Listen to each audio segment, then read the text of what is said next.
My simple cardigan is off the loom. It took me a couple of good chunk of last Sunday and then a couple of evenings to finish weaving the fabric. I actually ended up weaving more fabric than I really needed. I thought I would want the back to be a lot longer than the front, and it turns out I don't like that look. Uh, but it's fun to be in a position of weaving more fabric than you need, than not enough. So it's off the loom. I checked the long length of fabric, which was close to 4 yards, let's say 3.5 yards.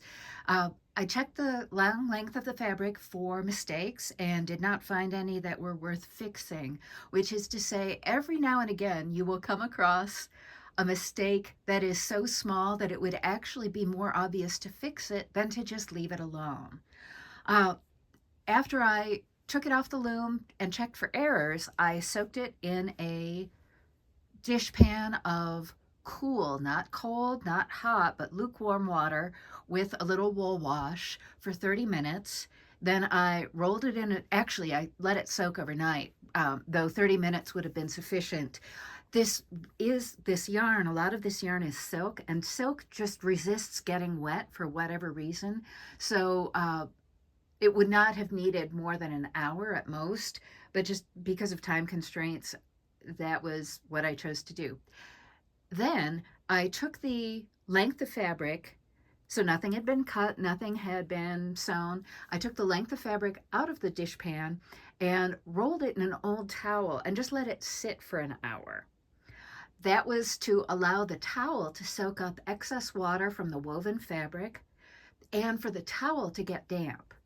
Then I put the towel and the woven fabric in my dryer, set it on to timed drying, and dried it at, I think, medium low or medium, and checked on it carefully every 5 minutes. This is crucial because things can go wrong before you have a chance to stop it. So set a timer and checked every 5 minutes, and after about 15 minutes, the fabric had fluffed up to what I considered to be the perfect stopping point. At that point, I removed the length of woven fabric from the dryer and hung it on a rack or laid it on a rack to dry. I have one of those 3-level sweater racks that hangs on a shower curtain rod. I have a similar one that hangs on a door, and I have found these to be just ideal for my limited amount of space. I can get 6 sweaters washed and then laying out to dry, or in this case, a very long length of fabric in one go. Once the fabric had air dried, I pressed it with my steam iron, and this was a little bit about getting wrinkles out, but it was actually much more about just letting the steam hover into, and so I hovered the iron over the fabric and just let the steam sink in. Wool and silk and yak and alpaca, all the protein fibers, they just love steam. When I see sweaters, commercial sweaters that say dry clean only, I get really upset because all animal fibers, including cashmere, can be safely hand washed. Silk can also be hand washed, and part of the reason you often see commercial fabrics warn about dry cleaning only is actually about preventing dye runoff.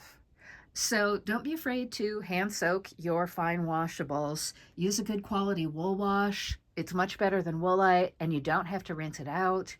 And yeah, and that towel rolling thing, that works for sweaters as well. But anyway, back to my cardigan.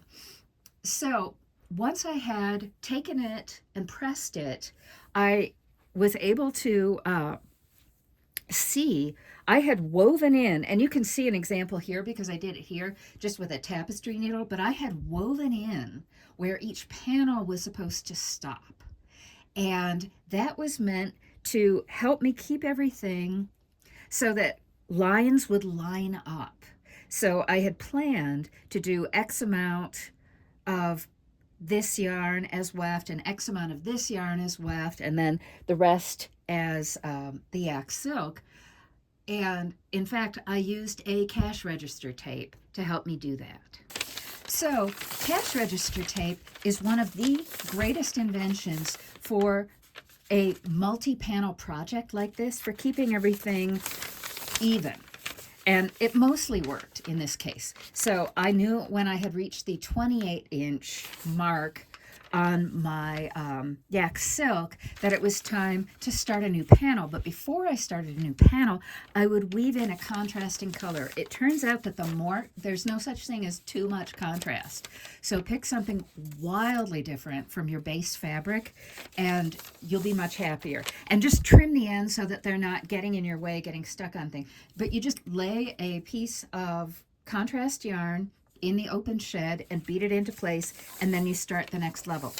So on my 28-inch panel, which was 28 inches from end to end, I also marked where I was going to stop and do about 5 inches of my 3-ply yarn, and then where I would stop that and do another 4 inches of the plain alpaca weft. So this is what I ended up with. And as always, with a weaving project, there are things that worked out just like I'd planned, and then a couple things maybe not so much.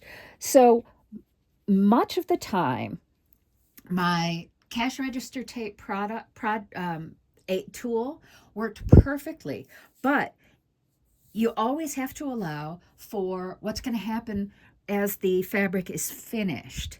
And so every now and then I get a little bit, you can see it mostly on the back here.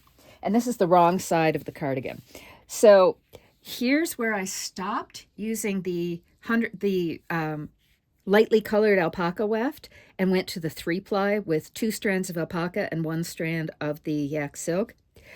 On this panel, it stops here. And on this panel, it stops a little bit higher. I didn't go far enough.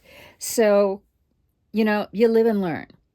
The other thing that there was no way to predict and thus no way to plan for was what stretch of color in my 3-ply or in my yak silk I would be at on any given panel. So this is how the back looks when the back seam is sewn. One side is much more red and the other side is much more blue. However, I kind of dig that, so that's not really an issue. The other thing I had not factored in very well was as I was putting this together, and Lois Weaver's pattern does have complete sewing instructions, though because I was a sewist before I was anything else, I often disregard what the instructions tell me and try something else. This I don't love, that one end of my hem, so I still need to hem this, the fronts and the backs, one end of my hem is longer than the other. This is not ideal. So what I ended up doing was re-sewing. So after I had finished the fabric and before I cut any panels apart, on either side of my panel marking contrast thread, I went to the sewing machine and sewed a line of zigzag stitching on each side of the marking thread. It actually would have been better to just take the marking thread out, and then I would have had empty space to sew next to. But once you zigzag stitch on either side, you can just trim that right off and it doesn't present any kind of problem. In fact, I'm going to do this right now to show you. So my contrast yarn on this was to mark where I wanted the panel to stop. It was my new cutting line. And once I zigzag stitch, and you want to zigzag stitch just inside your trimming or cutting line.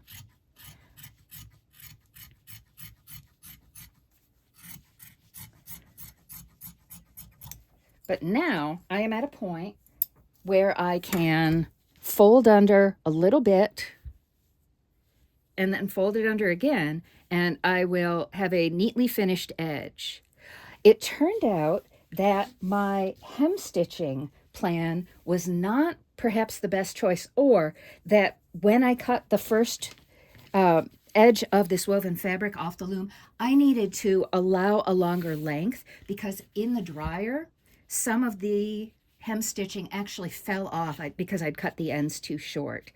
I have also found that zigzagging works when you're cutting panels apart and hemming. Zigzagging can work better because you don't have as much bulk in the folded under part. So now this is ready for hemming. But I want to show you one last thing that illustrates both the problems you don't anticipate or should anticipate, and then what you can do about them. So this is the right front of the cardigan, and this is the right back. I had planned that my contrast portions of 3-ply and alpaca would end up, I had planned to have them meet at the back, and I was just rushing too much when I was sewing everything together. So I didn't do it right. I didn't line them up correctly. And when you're sewing hand-woven fabric, you only get one shot. One. So one. I'm making that very emphatic finger to make this point. So I don't want to unpick this and do it over. However, now I've got an opportunity to maybe do some surface embellishment, some embroidery, to do something to kind of tie all this together. I don't know what it'll be yet, but that's just something. And this particular cardigan is sewn so that there's a little vent between the front and back side seams, and the back is about 2 inches longer than the front. So that is what my cardi is looking like right now, and when I finish it, which probably won't be today, I will talk more about it then.